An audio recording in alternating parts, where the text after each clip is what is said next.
చాలా మందిలో ఉన్న ఇంకో డౌట్ ఏంటంటే, మనం కళ్ళు మూసి తెరిసేలోపు మనకు తెలియకుండానే మన వీధి చివర ఒక మసీదు వస్తది. మనకు తెలియకుండానే ఒక చర్చ్ వస్తది. అక్కడ ఘర్షణ ఉండదు, సంఘర్షణ ఉండదు. కానీ ఒక ఆలయాన్ని ఏర్పరచుకోవాలి. ఆ ఆలయంలో ధూపదీప నైవేద్యాలు జరిగేలాగా చేయాలి అనంటే, ధర్మం మీద పుట్టి సనాతన ధర్మాన్ని ఆచరిస్తున్న భారతదేశంలో ఘర్షణ, సంఘర్షణ ఎందుకు మొదలవుతున్నాయి? ఎందుకంటే ఒక హిందువుకి ఒక క్రిస్టియన్ దేశానికి వెళ్ళి ఆ దేశంలో ఉన్న క్రిస్టియన్లందరినీ హిందువులుగా మతం మార్చాలి అనే ఆలోచన ఉండదు. ఒక హిందువుకి ఏదైనా ఇస్లాం దేశానికి వెళ్ళేసి ఆ దేశంలో ఉన్న ముస్లింలందరినీ హిందువులుగా మతం మార్చాలన్న ఆలోచన ఉండదు. ఎందుకంటే ఈశ్వర సర్వభూతానాం అని చెప్పే సిద్ధాంతం సనాతన ధర్మం. ఇందాకనే మనం చెప్పుకున్నట్టుగా ఏ మార్గంలో ఎంత విప్రులు ఏవో మార్గాలు చెప్పి ఉంటారు, ఆ మార్గం ఏ మార్గం నుంచి వెళ్ళినా కూడా ఆ దేవుణ్ణి, ఆ పరమాత్మని మనం చేరుకోవచ్చు అనే సిద్ధాంతాన్ని నమ్మే వాళ్ళు హిందువులు. సో మీరు అక్కడ ఒక మసీద్ కార్నర్ లో మీరు అన్నట్టు కట్టారనుకోండి, అచ్చా అల్లా దేవుడు కదా, ఒక దేవుడు కట్టుకుంటున్నారు అనుకుంటాం. అదే మీరు ఒకటి జీసస్ తోనే ఒక చర్చ్ కన్స్ట్రక్ట్ చేసిన, అచ్చా చర్చ్ జీసస్ ఆయన కూడా ఒక మార్గం చూపించారు, ఆయన ఒక దేవుడు అంట, వేరే ఏదో దేశంలో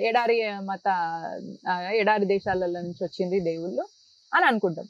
అంతేగాని ఈడ హిందువులందరూ మాత్రమే స్వర్గానికి వెళ్తారు, ఆ ముస్లింలు క్రిస్టియన్కి నరకానికి వెళ్తారు అని చెప్పే సిద్ధాంతం కాదు సనాతన ధర్మం. కాబట్టి మన దేశంలో గుళ్ళను కూల్చడానికి ఎడారి మతస్థులు వచ్చారు. బాబర్ వచ్చేసి గుడిని కూల్చాడు, ఔరంగజేబ్ వచ్చేసి గుడిని కూల్చాడు, ఖిల్జీ వచ్చేసి గుడిని కూల్చేశారు.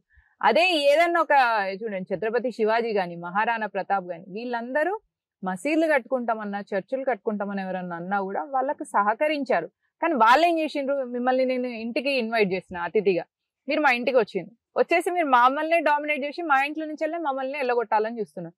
సో ఇది ఆ ఎడారి మతంలో ఉన్న వాళ్ళ మానసిక స్థితి. మనదేంటిది, ఎవరు వచ్చినా కూడా వాళ్ళని రిసీవ్ చేసుకోవడం, వాళ్ళ లోపల దైవత్వాన్ని చూడడం అనేది మనది. సో ఇదేంటి అంటే మేము ఇట్లనే చూస్తాం, ఎప్పటికి ఇట్లే ఉంటాం అని అనుకోవడం కూడా వాళ్ళ మూర్ఖత్వం అవుతుంది. ఇప్పుడు అట్లాంటివి జరిగేది లేదు. ఈ వరల్డ్ లో, ఈ సోకాల్డ్ టెక్నాలజీ ఇంత ప్రామినెంట్ గా అయిన ఈ వరల్డ్ లో మీ ప్లాన్ ఏంటి, మీ ఇంటెన్షన్ ఏంటి అని అర్థం చేసుకొని దానికి అకార్డింగ్ గా యాక్షన్ తీసుకునేంత కెపాసిటీ ఇప్పుడు హిందువుల్లోకి వచ్చింది.